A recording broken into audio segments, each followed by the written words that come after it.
Hello bachcho, let's see the question. The question says that the number of 6-digit numbers that can be formed using digits 1, 2, 5, 7 and 9 which are divisible by 11 and no digit is repeated is. तो यहाँ से हमको बोला है 6-digit numbers जो हैं that can be formed जो बनाए जा सकते हैं using the digits 0, 1, 2, 5, 7 and 9 which are divisible by 11 जो कि डिविजिबल हो 11 से और नो डिजिट जो है वो रिपीट हो, कोई भी डिजिट रिपीट ना हो। तो सबसे पहले हम यहाँ पे की कॉन्सेप्ट देख लेते हैं। 11 का जो डिविजिबिलिटी रूल होता है वो क्या होता है ये हम देख लेते हैं। देखिए द डिविजिबिलिटी, देखिए हम क्या करते हैं, जस्ट हम ऑड प्लेसेस और इवन प्लेसेस वाले जो डिजिट्स होते हैं उनको हम क्या करते हैं, सब्ट्रैक्ट करते हैं। अगर वो जो सब्ट्रैक्शन है वो 0 या फिर डिविजिबल बाई 11 हो तो हम बोल देते हैं कि वो 11 से डिविजिबल है। तो यहाँ से divisibility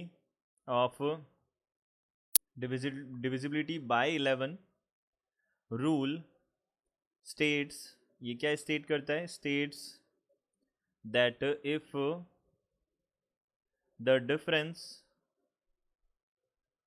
difference of the sum of the digits at odd places and the sum of the digits at even places of the number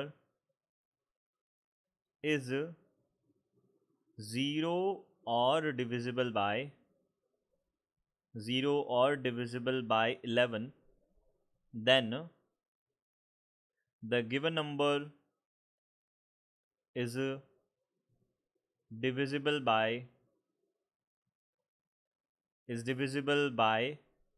11। तो गिवन नंबर क्या होगा, 11 से डिविजिबल होगा। ये हमारा डिविजिबिलिटी का रूल होता है। बेसिकली हम क्या करते हैं, ऑड प्लेसेस और इवन प्लेसेस वाले जो नंबर्स है उनको हम क्या कर लेते हैं, उनके सम को हम एक दूसरे से सब्ट्रैक्ट कर लेते हैं। तो अगर वो हमारे पास क्या आ जाए, 0 या 11 से डिविजिबल आ जाए तो हम बोल देते हैं कि वो जो नंबर है वो डिविजिबल बाई 11 है।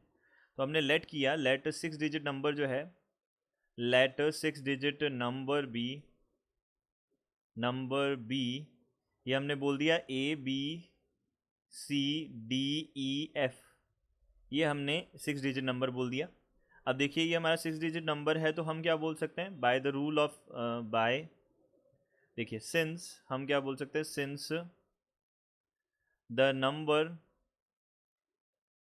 नंबर इज डिविजिबल बाय, ये किससे डिविजिबल है, 11 से डिविजिबल है। तो हम बोल सकते हैं मॉडुलस ऑफ A प्लस, अब देखिए फर्स्ट जो इवन और ऑड प्लेसेस हैं वो देख लेते हैं। तो ऑड प्लेसेस पे है A, C और E, इन तीनों का सम किया एंड माइनस यहाँ से हमने क्या कर दिया, जो इवन प्लेसेस पे हैं यानी कि B plus D plus F, इनको हमने क्या कर दिया, यहाँ से सब्ट्रैक्ट कर दिया। ये क्या होना चाहिए, ये मस्ट बी 0 होना चाहिए या फिर 11 से डिविजिबल होना चाहिए, या फिर हम बोल सकते हैं मल्टीपल ऑफ 11 होना चाहिए। तो मस्ट बी 0 और मल्टीपल ऑफ 11, ये हमने बोल दिया। अब ये हमको बोला है तो इसकी जो पॉसिबिलिटी है ये क्या होगी देख सकते हैं हम। देखिए हमने ACE जो है इसके प्लेसेस पे हम क्या क्या ले सकते हैं, सबसे पहले हम ये सोच लेते हैं। तो हमने क्या किया, हमने कॉम्बिनेशंस बना के देखिए कि क्या क्या हम ले सकते हैं। तो हमने A की जगह पे, ACE की जगह पे हमने 9, 2, 1 अगर लिया तो देखिए 9, 2 और 1, 9, 2, 1 हमारे पास में कितना हो जाएगा, 9 और 2 हो जाएगा हमारे पास में 11 और ये 12 हो जाएगा और 5, 7, 12 हो जाएगा। तो 12 माइनस 12 हमारे पास 0 बन जाएगा। इसके अलावा अगर हम देखते हैं तो हमारे पास कोई भी ऐसी कंडीशन नहीं बनेगी जिसके अंदर हम ये हम हमारे पास क्या बन जाए, ये 11 का मल्टीपल बन जाए। तो हम यहाँ पे बोल सकते हैं the only possibility is A plus C plus E जो है वो कितना हो जाए, 9 प्लस 2 प्लस 1 हो जाए एंड जो हमारे पास B plus D plus F है, सॉरी यहाँ पे B plus D plus F जो है वो कितना बन जाए हमारे पास में 7, 5+5+0 यानी कि 750 हमको BDE लेना है और ACE हमारे को 921 लेना है। तब इन दोनों का हम अगर सब्ट्रैक्शन करेंगे तो हमारे पास कितना बनेगा, 0 बनेगा। देन यहाँ से A plus C plus E, इसमें से माइनस करेंगे अगर हम B plus D plus F, इसको माइनस करेंगे तो कितना आएगा हमारे पास, 0 बनेगा। ताकि ये क्या हो जाएगा, डिविजिबल हो जाएगा, ये पूरा नंबर जो है वो डिविजिबल हो जाएगा 0 से। तो हम यहाँ से बोल सकते हैं ACE जो है वो बिलोंग करेगा 1 2 9 वाले सेट में से, एंड यहाँ पे BDE जो है, BDF जो है वो हमारे पास बिलोंग करेगा, ये किस में से बिलोंग करेगा, ये बिलोंग करेगा 0 5 7 में से।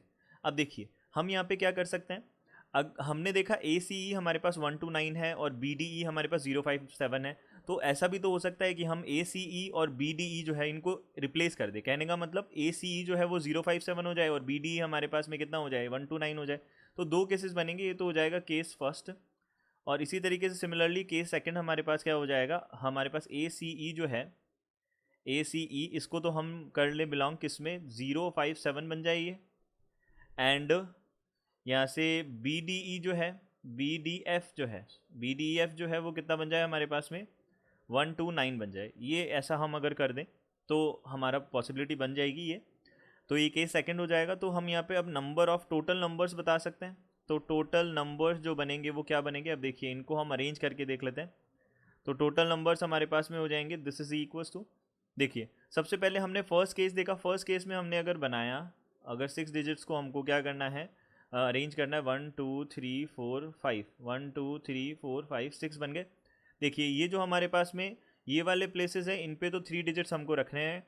कौन से वाले हैं ये हमारे पास इवन प्लेसेस हैं, सॉरी ऑड प्लेसेस है। ऑड प्लेसेस पे हमको क्या रखना है, ACE की जगह हमको रखना है 1 2 9, 1 2 9 रखना है। तो हम आराम से इनको फैक्टोरियल 3 वेज से रख सकते हैं, और जो बाकी जो बचे हमारे पास 3, उनको भी हम क्या कर सकते हैं, फैक्टोरियल 3 वेज से रख सकते हैं। ये तो हो गया पहले केस का नंबर ऑफ वेज। अब दूसरा जो है उसके अंदर हमको क्या ध्यान रखना पड़ेगा, देखिए 1 2 3 4 5, ये हमारे पास 6 प्लेसेस हो गए। अब यहाँ इन 3 प्लेसेस जो हैं और जितने भी हमारे पास ये ऑड प्लेसेस हैं उन पे हमको 0 5 7 रखना है। तो अब देखिए फर्स्ट जो प्लेस है उस पर हम 0 नहीं रख सकते, वहाँ पे 2 पॉसिबिलिटीज़ होंगी। फिर उसके बाद में जो सेकंड है उस पर भी 2 पॉसिबिलिटी होंगी, ये दूसरा जो प्लेस है, और ये जो तीसरा प्लेस है उसके ऊपर भी हमारे पास क्या होंगी, वहाँ पे 1 पॉसिबिलिटी होगी। तो देखिए ये हमारे पास में बेसिकली वे बनेगा इसका, और जो 3 है बाकी उन पे हमारे पास जो इवन प्लेसेस हैं उन पे हम कैसे भी अरेंज कर सकते हैं, वही फैक्टोरियल 3 वेज होगा। तो हम यहाँ से बोल सकते हैं 2 फैक्टोरियल 2 और फैक्टोरियल 3 वेज से हम इसको अरेंज कर सकते हैं। ये हमारे पास बनेगा। अब इनको हमने क्या किया, सॉल्व किया। तो यहाँ पे 6 6 36 प्लस यहाँ पे हो जाएगा, देखिए 3 फैक्टोरियल 3 होता है 6 और 6 4 24, ये कितना हो जाएगा, 60 हो जाएगा। तो बेसिकली हमारे पास आंसर जो आएगा वो 60 आएगा, यानी कि second option will be our correct answer. Second option will be our correct answer. I hope you understood it well. Good luck. Thank you.